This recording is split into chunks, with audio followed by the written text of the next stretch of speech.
Hi there, it's Elaine here, and I'm back again with part 2 of my How to Get Started in Collage series. I'm not quite sure how many parts we'll have. Today I thought we would cover practice and how to get going, and problem solving, and how I sort of use some of my tips and jump starts that's here in this book. So what I'll do is, let me just clear away these. I just thought I'd give you something nice to look at. So like I said in my last video, I will put a link up in my description box of my first video, because I might refer to it a little bit in this one. So it is best to go and watch the first one, because this sort of follows on a little bit more from that one, so you won't know all about this really. And I also might try and put a card up in the corner here if I remember. I'm not very good at doing stuff like that.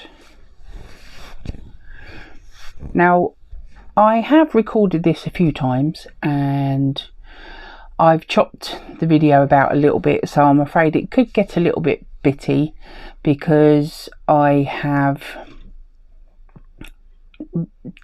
originally did some of the main footage about a week ago and I wasn't happy with it, and I've been trying to edit it and it's just not gone very well.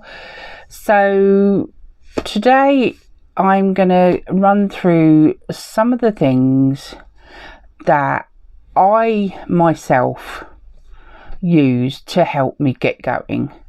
I can't say whether other collage artists do the same thing, but it is worth, checking out other people, because we might work in different ways. I don't know. This is purely on how I do it and what I do and how I got going. So I'm going to touch on the tips and the jump starts a little bit later on, and I just thought I'd show you. I have added a few more things to the jump start list. I'm sure there's plenty of others that I might add along the way, but for now I think I've covered some general things. I mean, I've added digital papers, as well as the Masterboard background. Masterboard is like a background, which is obviously these types of collages, with the busy collages are kind of a masterboardy type background. Book pages, scrapbook paper. I've got book pages twice there, but look a bit.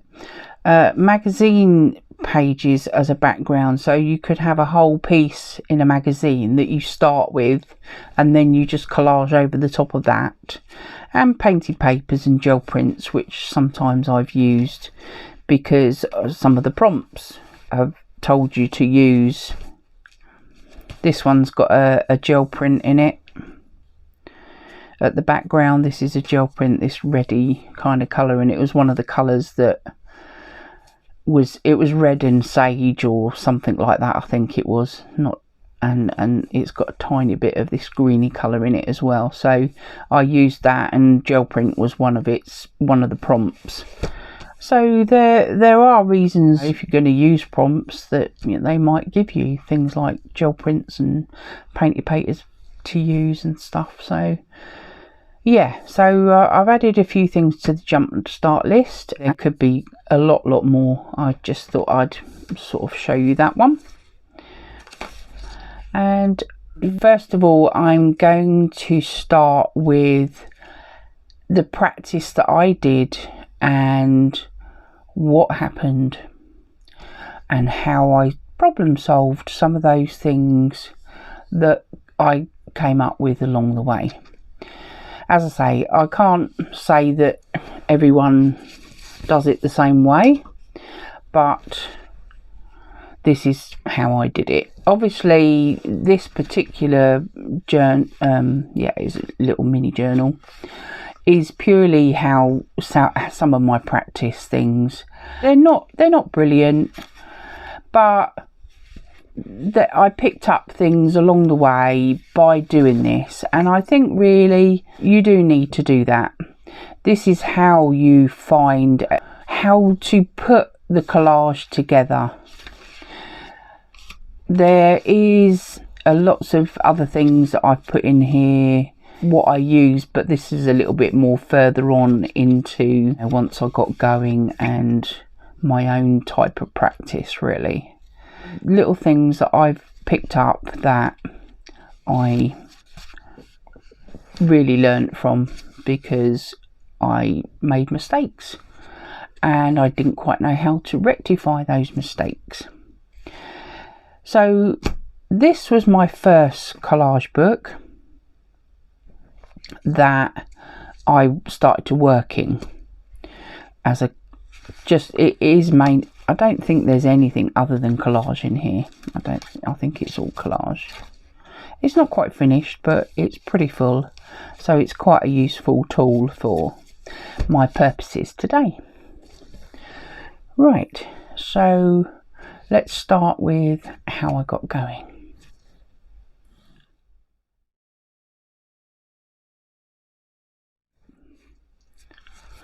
Right, so the first page,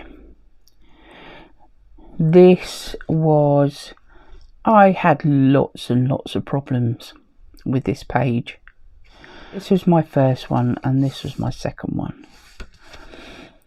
And I started off with putting the violin end, I don't know what you call it, the end of the violin there, and this square vellum washi vellum sticker. It's a sticker.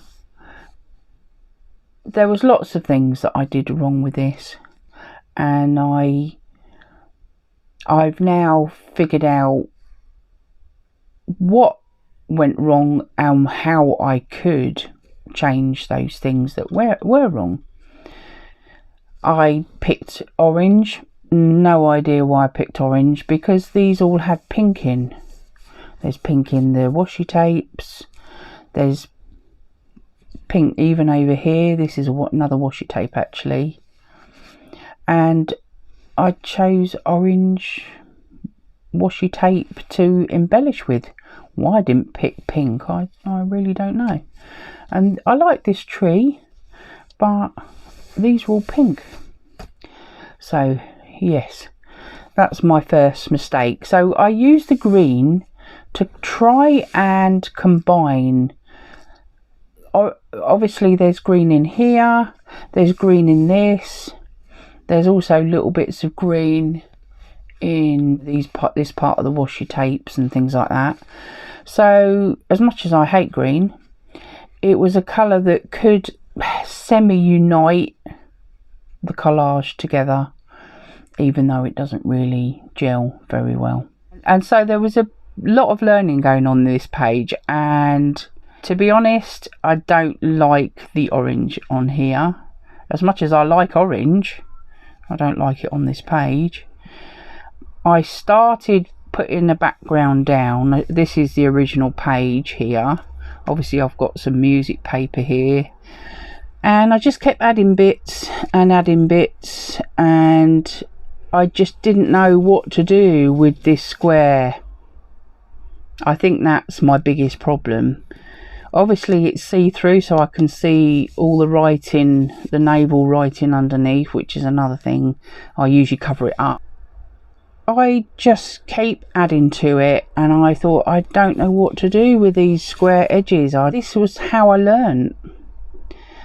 There are other things I can do to this page now that would improve it. I could change the shape. I could have put the edge right near the edge of the paper, or in the corner, or in the middle, and split it in half. You know, there are things that I know I can do with it now. I didn't realise I could tear it, really. I think I probably can tear the vellum sticker, but I had no idea. It was all new to me, and obviously I've got a bit of a doily, And I thought, I've made a real hash of this. But you learn from making your mistakes, and that's the whole point of your practice. You practice and you practice. I can give you tips, but it doesn't stop the fact that you need to experiment and find your way in collage. I didn't realise, if you can see, that's the stalk of this plant. I put it on upside down because I didn't realise when I put it on that it should be the other way up, and this flower here is quite low and these are the top flowers, and so it should be that way round. And now you can see that actually, yeah, that is the bottom of the plant, but yeah, it's a hanging plant, never mind. This one was another one. I started the book, and I put the dragonfly on and this blue perfume bottle, and I thought, now what do I do? So I put some background paper down, so I wanted to cover quite a lot of the page up, which is what I do now. I completely cover it in some way. After adding these two pieces, which were square, my main problem was I didn't like the straight edges. So the only way to really get around that is by adding small pieces to cover those edges up. I mean, in this particular one, that there's digitals, I've kind of torn around that one. This is a digital, I've torn around that. So I probably should have put some of that over the dragonfly. I mean, the actual dragonfly really would have been better if I'd cut it out, but I didn't realise that at the time, and so a lot of these are Tim Holtz snippets, or I don't know, I think that's what they're called, snippets. They're basically very small ephemera pieces that I do enjoy using them, but you don't need that. You just need things to add. I mean, if you like straight edges, that's fine. I found that I like the torn edge, and certain things will always have straight edges.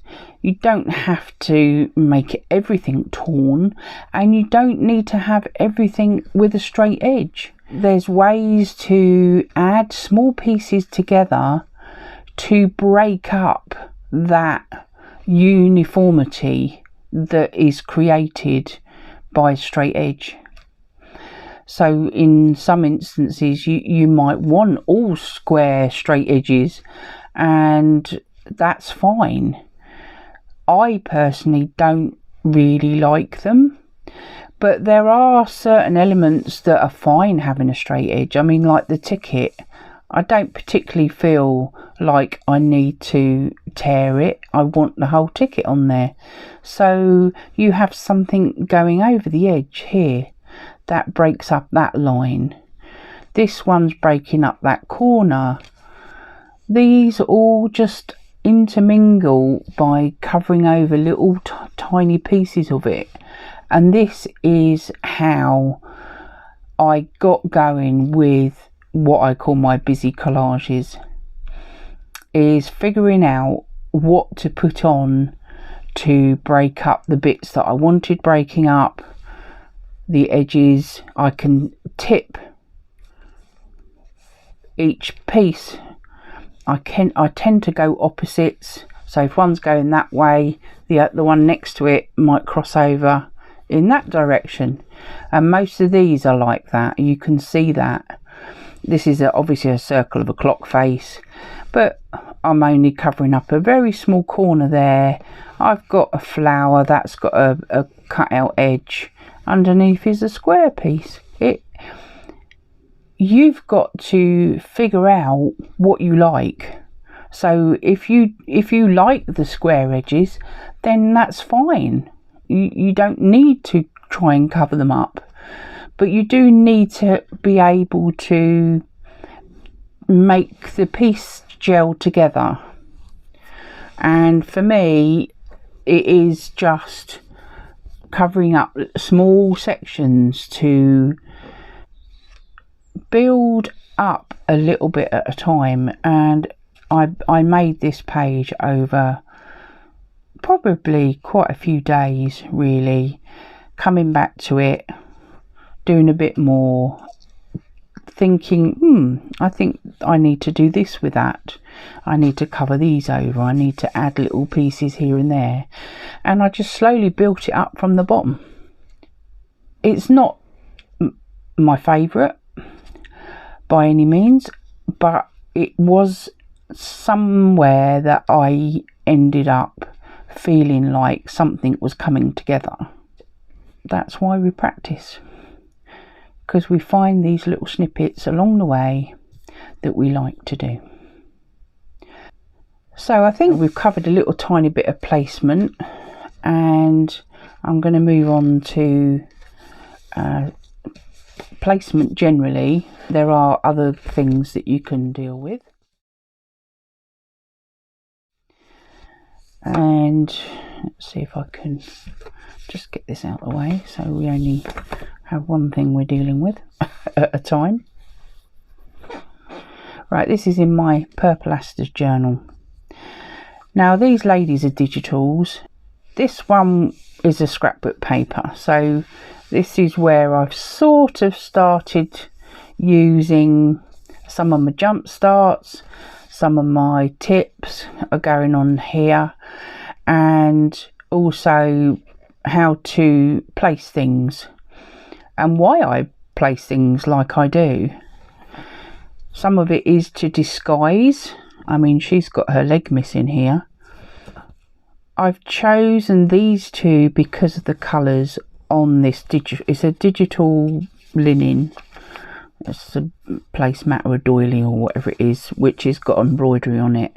So obviously I've picked out the pink from the flower, and her purple is, obviously she's got to have purple on her anyway, but the page has already got some purple on it with the flowers. And same with this one, you know, the scrapbook paper's got purple in it here and there. This is sort of a purpley pink, I suppose, really, but it is a purple. It fits the brief of my journal. And I've kind of placed her so she's sitting, her foot is sitting on top of the flower, so she's sort of not floating. I mean, I don't know whether you can see it. I obviously, if you get a close up of it, you can see this lady has no leg, just a tiny bit of her leg. And the idea was that I did it so it looks like she was behind the flowers, really. It didn't really quite work out because it's a bit of a straight edge, but you know, these are things that you learn. And I mean, I suppose I could have slightly cut it out so it fitted round the flower a little bit better, but they were joined together, so the placement was a little bit difficult. With this lady, I wanted to cover the straight edge up on this bit of scrapbook paper, and also it was a slightly unusual shape, I think, and I just left it on there, and it sort of followed the line of her body underneath. Yeah, because it actually goes like this. The edge of the paper comes down here, and then her legs are covering up that kind of point. And I wanted to break up that edge. I mean, this edge is near the side of the paper, middle of the book, and there are a few straight edges here and there, but most of this is torn.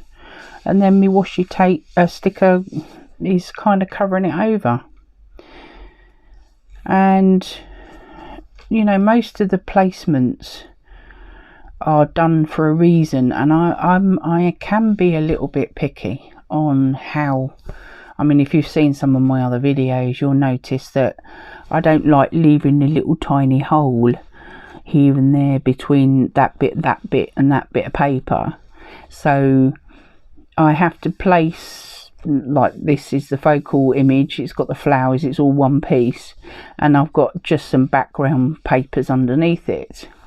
This was already on the page in the book, and so I needed this bit to cover that corner so it didn't stand out too much, and all of the placements are very specific to cover over those little tiny triangles and things that you can end up with if you're not careful. But that's just me. I get a little bit kind of what should we say, particular maybe, yes. And this one's the same.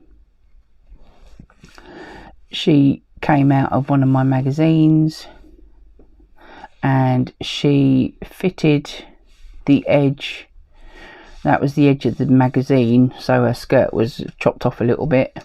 This side, there was another person there on the page, so I cut her out and she left this great big scoop out of her dress, out the base of her skirt, and I needed to cover it up because I didn't want to waste her. I liked her dress. She was purple, obviously. And so I disguised it using various pieces. The flower covered over some of the scoop out. You can just see a little bit of it here, where the edge of it, but it doesn't really show up. But this piece of paper, this piece of ephemera, it goes underneath her feet and underneath there, and then it comes out over the top, and that is done because there is a big scoop out of her dress. You wouldn't be able to do that really. It would either be on the top or underneath, but I was able to kind of do that, and it made it a bit more interesting. And then I, you know, created a nice little one of my fans that I enjoy doing with my tickets, and added a few flowers from one of my plant books.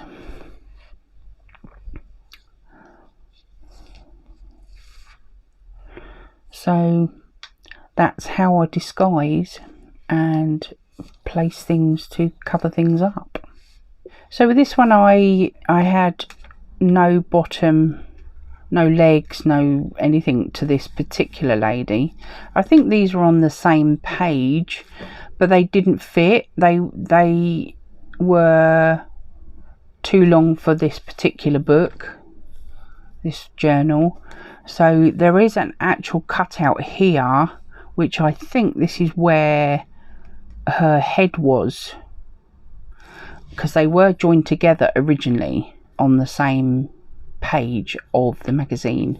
They come out of one of my vintage magazines, and so I cut them apart, but so you can't see where I've cut her out of her side of her skirt dress, I've put her over the top of it, so they now sit and you can't really tell that there's a chunk out of her. So there are nice little ways of disguising things like this that means that you don't have to get rid of those because you've got bits missing. Put them at the bottom of the page. You know, I could have actually just cut her off, the green lady in the green dress. I could have just cut off where the bits are missing, and I could have just put her anywhere really. You could have just sort of made it go underneath her this way, but I actually wanted to have a line down because this piece, just take that off because it's annoying me. This piece of paper, oh, she's coming unstuck, is a cut off of a winter scene, which is why I've chosen her with a coat on, and she's got long sleeves. I've given it a wintry vibe, if you like, if you want to put it that way. But it was just a straight bit that I'd cut off a digital. It's basically a digital page with, you know, deers and things like that in the middle of snow. And so I was giving it the vibe of winter, which is, as I say, why she's got a coat on and a hat and she's got long sleeves. So that's why I chose these two ladies. I chose the flower because the colours went together. Obviously you always get green, anything will go with the green, but I chose this flower to highlight the orange in her jacket. And I put my tickets on, which were purple, and this is my other purple bit, and I think there's some purple writing on this particular piece behind, so there's quite a lot of purple on that page really. And I wasn't sure if I wanted to do anything with this white piece. I could have stamped behind it, you know, underneath the flowers, but mostly I chose the flower for the colour. I wanted it to cover up this edge. I wanted these to cover up that edge. And it's all about how I put the piece together by figuring out what it is I wanted to keep and what it is I wanted to disguise. So there are ways of doing these things, of covering up the things or the lines that you don't want to be visible, because it can break up the aesthetic of the piece. So that's why I do it. There's things along this edge, I mean, even that flower's just touching over it a tiny bit. This flower goes over that top straight edge because this was actually a tag. It again, it's another digital piece, and it was just little things like that is to help create a much more uniform look without it being bitty and this bit stuck out and this bit sticks out, and so it doesn't gel as a whole piece, because there's just those little things that can change the way it looks. And they're what I learned as I went along. So I think what we'll do is we've touched a little bit on colour here, which is obviously one of the tips. Obviously they are a focal, and I had a theme as well going on here with the winter. So this piece was lots of different tips going on in here, and also placement and disguising. So that whole piece was put together from all of these, and my jump start was this actual piece of background digital. So yeah, out of all of these I've used quite a lot just on this one collage alone. And I thought, well, I'll do a few little collages that show that sort of thing happening. And in here is another one. Now this particular journal is nearly all full of Junk Journal July, because I think sometimes I did more than one prompt on one collage. Your favourite thing to use, which was the tickets and the stamps, and garden, I think the other one was, that I might have been 3, I'm not sure. I chose this lady because she had a floral dress on. The actual background, the whole of that background, this flowery background, is a wide washi tape I've got, and so I put that down first. So I used washi tape as my jump start. This is also a washi tape. I've got stamps. They are, this this spread, not that one behind, but this bit and this bit is all one spread. And I used the tickets in various blues. I splayed them out, and that is actually a tuck spot behind there.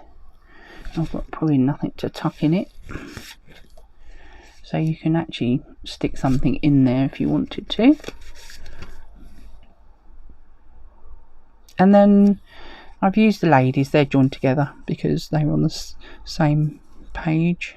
She does hang off the page a little bit, but it doesn't matter. But blue was my dominant colour, and it was a theme. Obviously it was prompts, using prompts. It was a theme of garden, flowers, etc. Obviously you get hedgehogs in the garden, of birds in the garden. There are a lot of things in that prompt. So I've got blue as a colour, I've got a focal image which has got the flowers on, and I've obviously got a theme with the garden. So there was lots of things that covered in this particular spread, but it was from prompts. They were from prompts. Obviously everything in here was from prompts.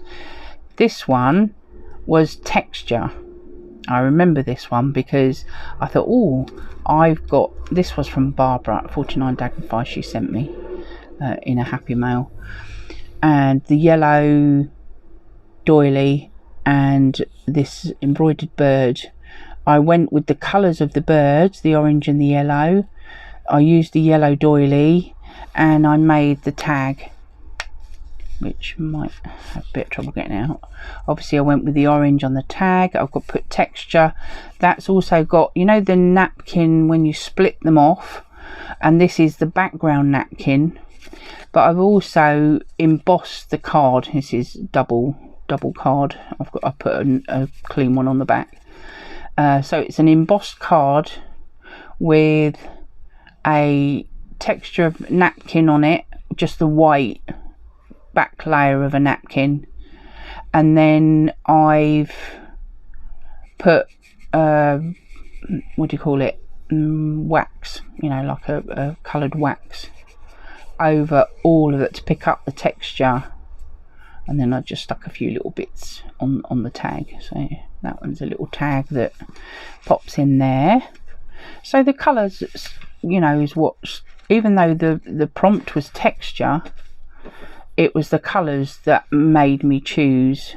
I used a focal piece, which is this, to use the colours as choosing what I wanted to put. I also had the yellow background of this paper, and so this card was already tucked in here, and I just added some various bits to it. So the yellow theme went through from what was already in the journal. Obviously this is a page in the journal, and I added all these bits to that pocket. Yellow flower, bumblebees are yellow and orangey, and then over here I've got some orange, yellow background, and I just added bits of greens and stuff. This little tag comes out. He's quite cute. He's a little pocket, and you can make collages with little mini things like this. I've got a few pockets. Actually, I've got one on the front page, I think, somewhere. Is it this one? No, it's this one. This is a little pocket from Corey, from Corey's shop, which is cocos.cornucopia on Instagram. And she, oh, it's alright, daddy long legs, I've got my door open still. So I used the pocket. This pocket here is a little ledger paper that Corey's made. She often tucks some of the, when I buy tickets and things like that from her, she puts them in these little pockets, and I keep the little pockets. And so I used it on this page, and I made a little tag to go in there with one of my ladies, one of my sticker ladies, and an ordinary sticker on here, which I probably got from AliExpress or somewhere like that, and then I'll put some tickets on and what have you. There are ways of incorporating other things into a collage that's not necessarily, it is part of the collage. What I don't mean is that you can make it part of a collage by putting a pocket on it. You know, that's a collage tag. This is collage, it's collage behind it. So the whole piece is one piece, but there's lots of different elements to it, all collaged on the page. And I wanted to make a bit of a point of being a collage journal, front page of the book, which is what you see first. Obviously I add all sorts of, I often add pockets to my journals because I like tucking in bits that are relevant for the journal and things that I can sort of go through and say, oh yeah, I'll use that.